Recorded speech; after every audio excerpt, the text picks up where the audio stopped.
Este es el segundo episodio de Lo esotérico en las canciones. El desafío a los dioses. El origen del ser humano es tan indescifrable como la más caprichosa de las ecuaciones para un físico. Lo cierto es que no podemos tener certeza de algunas preguntas que como humanidad nos persiguen. ¿De dónde venimos? No podría saberse. ¿Cómo llegamos aquí? Esa es una pregunta ligeramente más sencilla.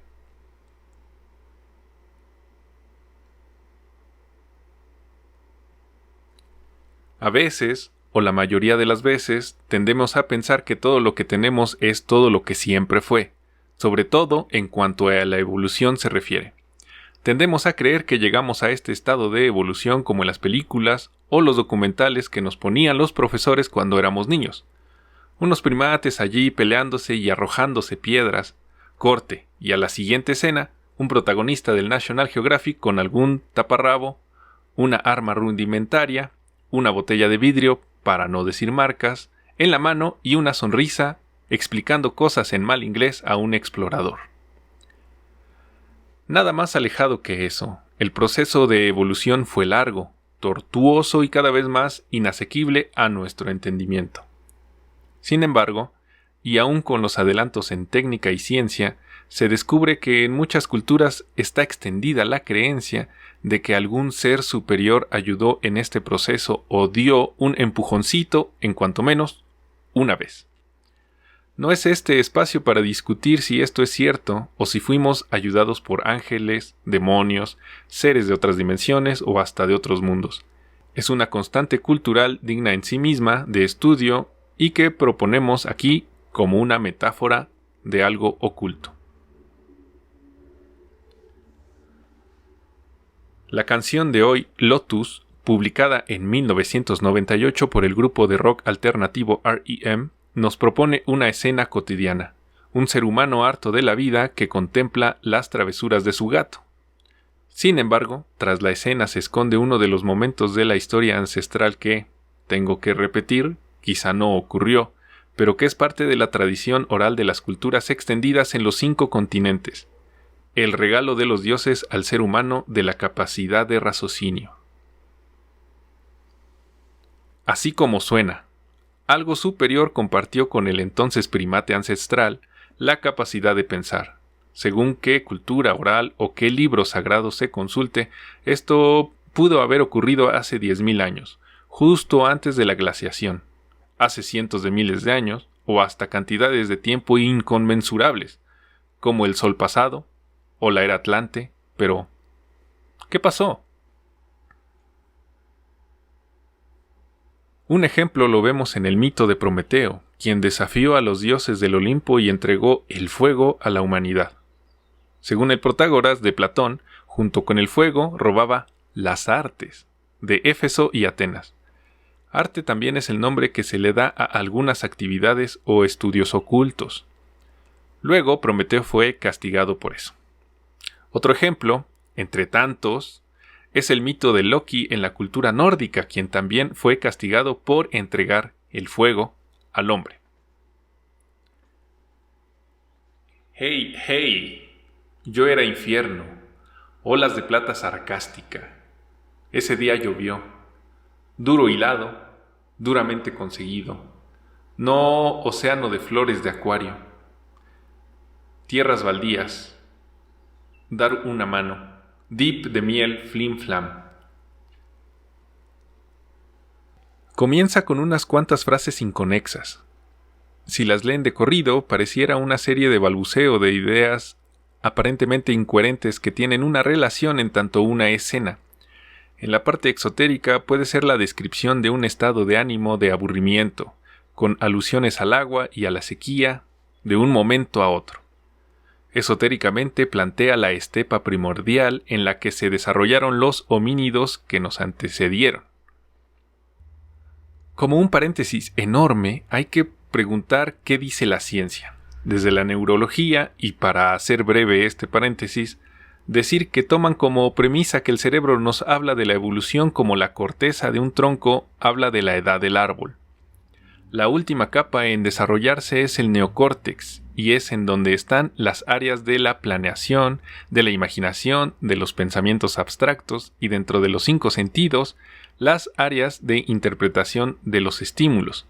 Esto es importante porque la neurología plantea el desarrollo de esos tejidos cerebrales de acuerdo al espesor de los mismos en los diferentes homínidos. Así, por ejemplo, el Australopithecus apareció hace unos 2.6 millones de años, el Homo habilis hace 2.5 millones de años y vivieron hasta hace apenas unos cientos de miles de años. Ellos ya tenían un neocórtex importante, delgado pero ahí estaba. ¿No fue el Homo habilis el que se dice que descubrió cómo controlar el fuego? Volviendo a la canción, se plantea el mismísimo infierno, puro baldío y sin flores ni acuarios. Casi para cerrar, pide que le tiendan la mano. Lo notable de estas líneas no es solo el planteamiento del panorama, sino la forma. Son balbuceos como si no hubiera un lenguaje organizado. Incluso hay onomatopeyas, sonidos que se pueden expresar en palabras, como el cartelito de los cómics de Batman, ¡zas! Dip de miel flim flam, como ilustrando el regocijo de saber que esa petición de ayuda será de inmediato satisfecha por los dioses. La confusión entre la palabra y el acto de las tribus ancestrales prelingüísticas se hace presente aquí ya en el inicio de la canción. A continuación, toma la estrofa otro personaje en la canción. Se trata del dueño del gato, quien se sorprende y dice: «Hey, hey, hey, ese gato puede caminar como un hombre feroz, tan feliz de mostrarlos. Me comí el loto», diciéndonos: «¿No te has dado cuenta? Me comí el loto». Dos símbolos importantísimos en un mismo coro. Ese gato puede caminar como un hombre malo.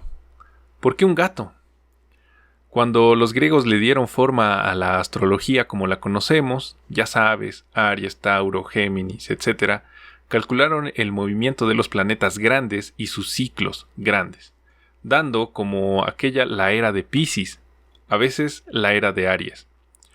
Si continuamos con el conteo regresivo, da como resultado la era de Leo, para cuando Menes, el primer faraón humano, estuvo gobernando Egipto. No es casualidad que en Egipto se venere especialmente al gato. Ya entrados en Egipto, la flor del loto simboliza en esa cultura el renacimiento. El loto o nenúfar es una flor acuática que se retrae por la noche y vuelve a abrir con la presencia del sol. Otra vez los signos zodiacales. Leo está regido por el sol, según los griegos. Sin embargo, en el hinduismo y el budismo, el loto significa el espíritu que puede emerger de las aguas tibias, es decir, la experiencia terrenal y abrir todo su potencial espiritual. Simboliza la belleza y la pureza, además de que es inspiración para una de las posturas del yoga, la Padmasana. El loto significa ese conocimiento espiritual, en oposición a la experiencia terrenal que cada alma va cosechando a través de sus distintas reencarnaciones. Esta dicotomía esclarece el sentido del mito, lo espiritual, el fuego, el sol, el conocimiento, en contra de lo terrenal, lo animal, lo húmedo y turbio que puede resultar la experiencia de un homínido ancestral hace quién sabe cuántos años.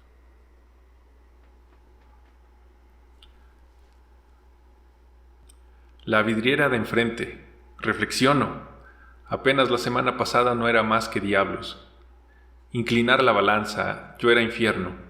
Me han recogido, entonces caí. ¿Qué es esto extraño? Barra de hierro, punto, punto, punto y me siento bien. Déjalo llover, que llueva, que llueva. Trae mi felicidad de regreso. En este punto nos hemos de preguntar, ¿para qué quiere un gato comer de una flor? Aquí se plantea una escena más, una semana más tarde. Al exterior parece una cruda acompañada de una especie de arrepentimiento. En el fondo, analicemos primero la forma. Las ideas ya no son tan inconexas, hay un poco más de cohesión entre ellas cada vez. Vidriera de tienda, reflexiono. En neurociencias, la manera de clasificar a los simios superiores de los inferiores no es su tamaño, sino la capacidad de reconocer su propia imagen en el espejo. Está aceptado que solo los chimpancés y los orangutanes son capaces de reconocerse ante la vidriera de una tienda. Estudios recientes de la Universidad de Wisconsin-Madison demuestran que también algunos ejemplares de monos rhesus en ciertas condiciones de laboratorio pueden hacer conciencia de su imagen en el espejo. Los monos rhesus son los típicamente usados para experimentación en ciencias de la conducta. ¿Qué tal que fue como en el planeta de los simios? La premisa de la película es que la cercanía durante la experimentación en esos laboratorios dio el chispazo de la capacidad de entendimiento a algunos ejemplares y allí empezó una especie de revolución primate, que luego emprendieron una especie de misiones de evangelización para enseñar el lenguaje a otros ejemplares salvajes. Es solo una saga de películas, pero es una hipótesis extendida de que algo similar ocurrió con nuestra evolución. La semana pasada no era más que diablos, inclinar la balanza, me han recogido, entonces caí. Hay un ascenso y un descenso condensados en pocas líneas. Después de una reflexión hay un agradecimiento y una noción de justicia, igualdad, estabilidad, pero también juicio, temor, castigo. Todo eso es la divinidad. En el viejo Egipto, cuando alguien moría, Anubis llevaba el alma a un juicio ante Osiris. Era el mismo muerto quien decía honestamente cuál era el balance de su vida. Eso por mencionar un ejemplo, como la promesa de un día del juicio final en el judeocristianismo. Después de la caída vuelve a dislocarse el lenguaje y tenemos de regreso las ideas inconexas. ... y me siento bien. Hace referencia a otra canción de la banda, más conocida que esta, que habla de que es el fin del mundo como lo conocemos. Quizá eso fue el fin del mundo como lo conocían ellos, los homínidos ancestrales, parte de nuestra historia oculta. Y otra vez las plegarias hacia los dioses que apelan no a una curiosidad espiritual, sino al capricho terrenal de que se solucionen los problemas inmediatos. Déjalo llover, que llueva, trae mi felicidad de vuelta. Tan feliz de mostrarnos, me comí el loto, diciéndonos, ¿no te has dado cuenta? Me comí el loto. Deja que llueva, sálvame de mí mismo otra vez. Lavé mis pecados feos, oposición de pulgar, la aleta dorsal. Ese mono murió por mi sonrisa. Trae de regreso mi felicidad otra vez. Déjalo llover, que llueva. Trae mi felicidad de regreso. Dentro de muchas de las hipótesis ancestrales de algunas culturas, se dice que esto de que la divinidad nos regaló la mente no solo ha ocurrido una vez. Por ejemplo, las civilizaciones precolombinas hablan de que estamos en el quinto sol y que cada uno tuvo una historia con civilizaciones y con sus propios dramas, para que los dioses tiren todo e inicien de nuevo. En lo que nos concierne a nosotros, sálvame a mí mismo otra vez, lavé mis pecados feos. Hay una plegaria, no desde lo terrenal, sino de nuevo, desde un aspecto espiritual. Hay arrepentimiento y vergüenza, pecados feos. Pero recordemos, no son los pecados entendidos desde el judeocristianismo. Estos son oposición de pulgar, la aleta dorsal. Otra vez, la alusión a las aguas turbias como símbolo de experiencia terrenal. Ya hay otro punto de conciencia de que algo nos separa de lo meramente animal. Luego la caída es inmediata. Otra vez el clamor de que se devuelva la felicidad, la lluvia, pero el cambio es brutal y demoledor. Ese mono murió por mi sonrisa. Hay una conciencia ya no inocente. Esta es una alusión muy cruel al judeocristianismo. Cristo murió por mis pecados. Aquí, sin embargo, no hay un hijo de Dios, sino un simio más. No hay pecados que lavar, sino una sonrisa. Un remate de canción digno de reflexionar si lo que tenemos ahora es un avance, como muchos dicen, o más bien un retroceso. Tan feliz de mostrarnos, me comí el loto, diciéndonos, ¿no te has dado cuenta? Me comí el loto. Gracias por escuchar un episodio más de Lo esotérico en las canciones. Aquí es lo oculto lo que deseamos alcanzar, y lo oculto está a la vista de todos.